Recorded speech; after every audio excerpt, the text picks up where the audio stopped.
In this lesson, lesson 6 of the Overcoming Depression series I created, I want to build on lesson 5 when I said, do not compare yourself with others.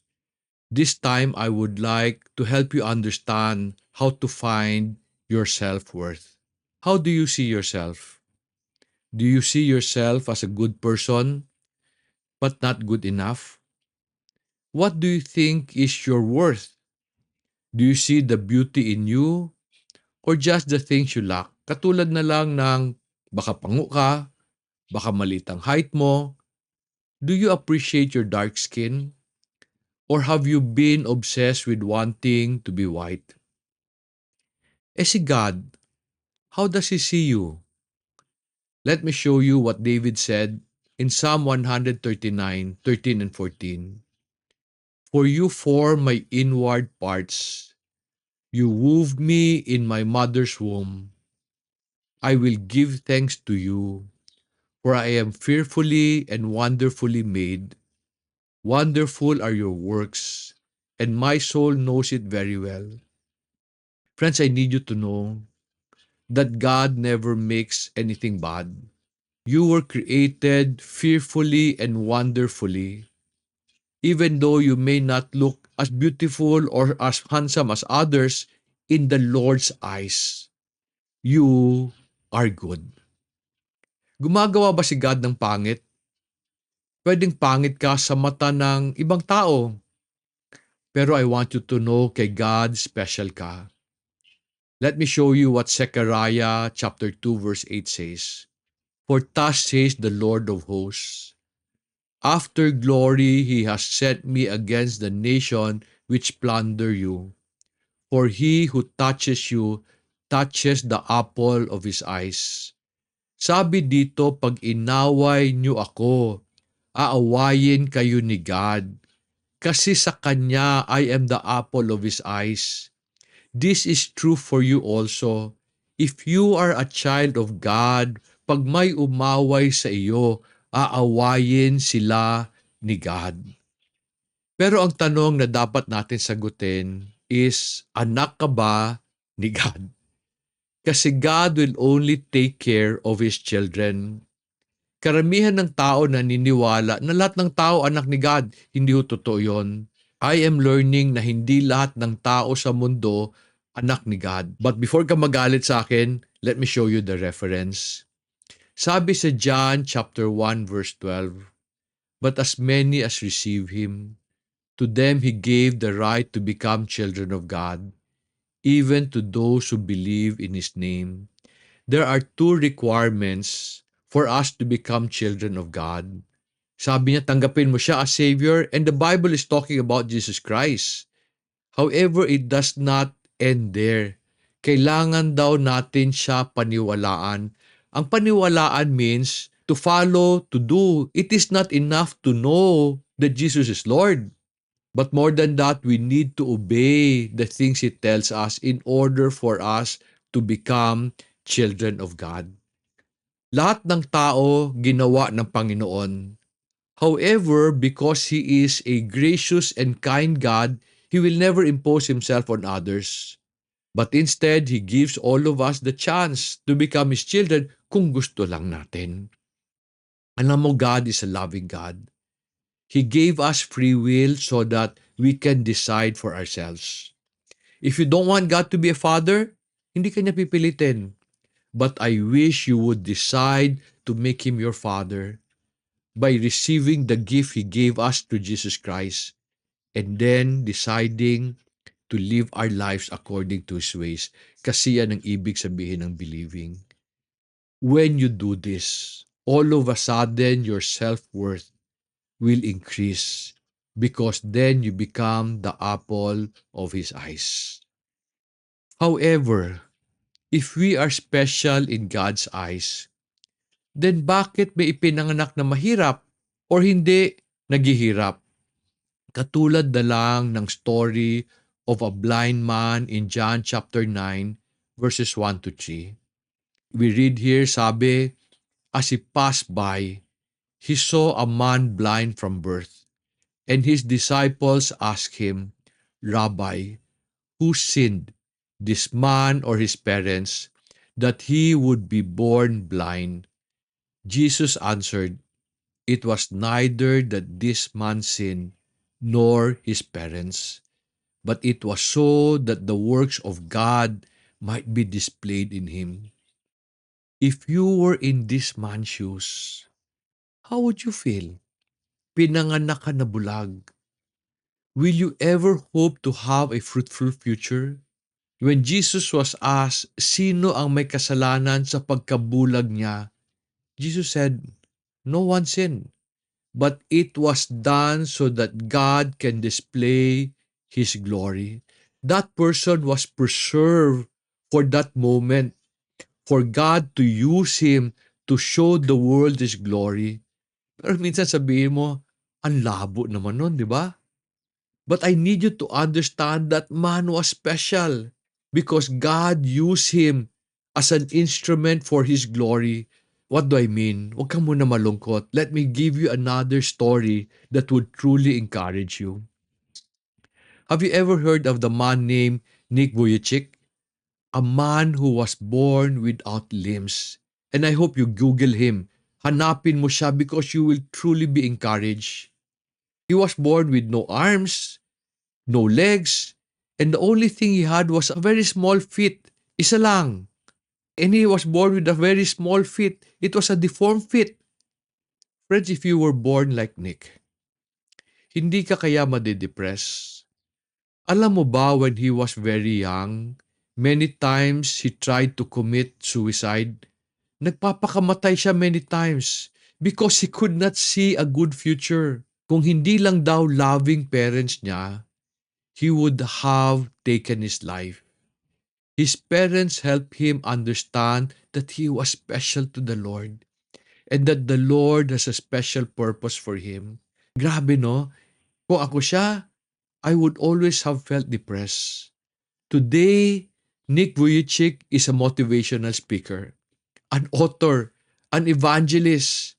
He is also married with 2 boys and 2 girls. Can you imagine? God even gave him a special woman who would love him. Magaling siya lumangoy, marunong siya magbihis ng sarili niya, marunong siya mag-toothbrush. He is just amazing. He may not have acquired the wealth of LeBron James, but his story is more amazing than LeBron's. Si LeBron James is trying hard to be called the GOAT, the greatest of all times. Pero si Nick will always be known as the greatest of his kind. He has inspired many people born without limbs and has shown them that their self-worth can only be found in Christ. Are you feeling depressed? Feeling mo ba wala kang silbi? Friends, I wish you will find your worth in Christ and how God sees you. However, if you will continue to find your self-worth in this world and what it can offer, you will always feel depressed. Kasi lahat tayo merong kulang. Many years ago, I wrote a blog that said, the world is a cruel master. If you reject the Lord and do what the world wants you to do, the world will reject you, punish and humiliate you. Sabi ng mundo, kung gusto mo, gawin mo. Magnakaw ka kung gutom ka, magsinungaling ka kung kailangan. Pero bakit ganon? Pag nagnakaw ka para makuha yung gusto mo, ang mundo rin ang magpapakulong sa'yo, hindi si God. Pag nagsinungaling ka para protektahan yung maling ginawa mo, ang mundo pa rin ang magpapanish sa'yo, hindi si God. It will be the world who will reject you. God tells us not to lie and not to steal so that we will not get into trouble, so that we will avoid the consequences of our sins. Some people would lie kasi ayaw nila na masama ang tingin ng ibang tao sa kanila. Some people would steal or even scam people for money so that they can have the life that they think will give them more worth. And yet when they do these things, they will live terrible consequences that would even give them lower self-worth. Sabi ng mundo, Pag ayaw mo magtrabaho, di wag ka magtrabaho. They would even say it is the responsibility of government to support you. Nung ginawa mo, nag-resign ka sa trabaho mo. Ano nangyari? Kinutya ka ng mundo at pinagalitan ka nila. Pero si God, He will always love you no matter what you are or who you are. Sabi ng John chapter 3 verse 16, "For God so loved the world that He gave His only begotten Son, that whoever believes in Him shall not perish but have eternal life." God loves you so much that He gave His Son for you. However, this does not mean that God will tolerate your foolish ways when you do things na hindi tama. He will not also remove the consequences of your sins para you can learn from them. While He will always love you, He will not bless you if you insist on doing what is against His will. Katulad ng sabi niya kay Cain in Genesis chapter 4 verse 6 to 7. Sabi ng verse 6, "Then the Lord said to Cain, why are you angry? And why has your countenance fallen? If you do well, will not your countenance be lifted up? And if you do not do well, sin is crouching at the door, and its desire is for you, but you must master it." We discussed this in lesson 1 in this Overcoming Depression series. Si Cain, his countenance fell, na-depress siya because ni-reject ni God yung offering niya. He felt his self-worth was based on his offering. So God came to him to encourage him. Sabi niya, Cain, huwag ka malungkot. Gawin mo lang yung tama. Kaso lang, he decided that his self-worth was based on how Abel made him look bad. Kaya ginawa niya, pinatay niya yung basihan ng self-worth niya.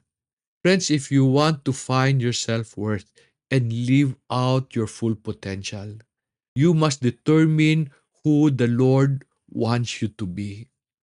God will never compare you with others. Kasi sabi natin sa lesson 5, iba yung binigay niya sa kanila na resources, iba yung abilities meron sila, iba yung regalo nila. So God will always see our worth based kung sino tayo, hindi kung sino tayo kumpara sa ibang tao. Pero no, mukhang mahirap abutin ang standards ni God kasi masyadong mataas. Do you know what I do in order to be able to be pleasing to the Lord? Ang ginagawa ko every day, I compare myself with myself. I often ask, Dong, are you a better person than who you were yesterday? Are your trials bringing out the good in you, or are they exposing your sinful nature? Friends, I want to encourage you. Do you know why God created you in His image and likeness? Nakita ni David yung sagot in Psalm chapter 8 verses 4 to 6. David asks, "What is man that you take thought of him, and the son of man that you care for him? Yet you have made him a little lower than God, and you have crowned him with glory and majesty. You make him to rule over the works of your hands. You have put all things under his feet." Friends, you need to understand that God created you to be the caretaker of creation or the steward of the things He has entrusted to you. He did not design you for depression. He personally molded you with His hands to do great things for Him. When you compare yourself with others, you limit your potential. Instead, compare yourself with whom God wants you to be. The Bible teaches us that every human being has intrinsic worth and value because God created us in His image. Let me just remind you of what Genesis 1:27 said. God created man in His image. In the image of God, He created him. Male and female, He created them. The Bible also emphasizes that our self-worth is not based on our outward appearance, or our material possessions, but on our character and our relationship with God. In Samuel chapter 16 verse 7, God tells Samuel, "Do not consider his appearance or height, for I have rejected him." God does not look at the things people look at. People look at the outward appearance, but the Lord looks at the heart. Additionally, the Bible teaches us that our self-worth should not be determined by the opinion of others. In Galatians chapter 1 verse 10, the apostle Paul writes, "Am I now trying to win the approval of human beings or of God? Or am I trying to please people? If I were still trying to please people, I would not be a servant of Christ." And as I conclude, I want you to know that the Bible tells us that every person has an inherent self-worth and value.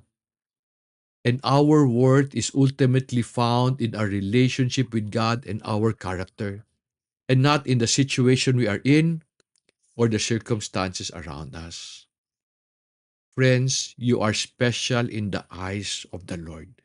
Huwag mong kalimutan yan. Do not determine your self-worth by the possessions you lack or the bad situation you are in. God would like to use you where you are and write a wonderful story na katulad kay Nick Vujicic. God can use you in a special way if you only decide that your self-worth is based on how He sees you and not how on others view you. Sana natulungan ka ng lesson na to. Sana you would feel better today. Pero alam ko may kaibigan ka at saka kamag-anak who may be feeling the same way. Will you help me help them? Kung natulungan ka ng video na to, will you share this video with them so that together we can help others live out their full potential before the Lord? Maraming salamat for listening and may God bless you.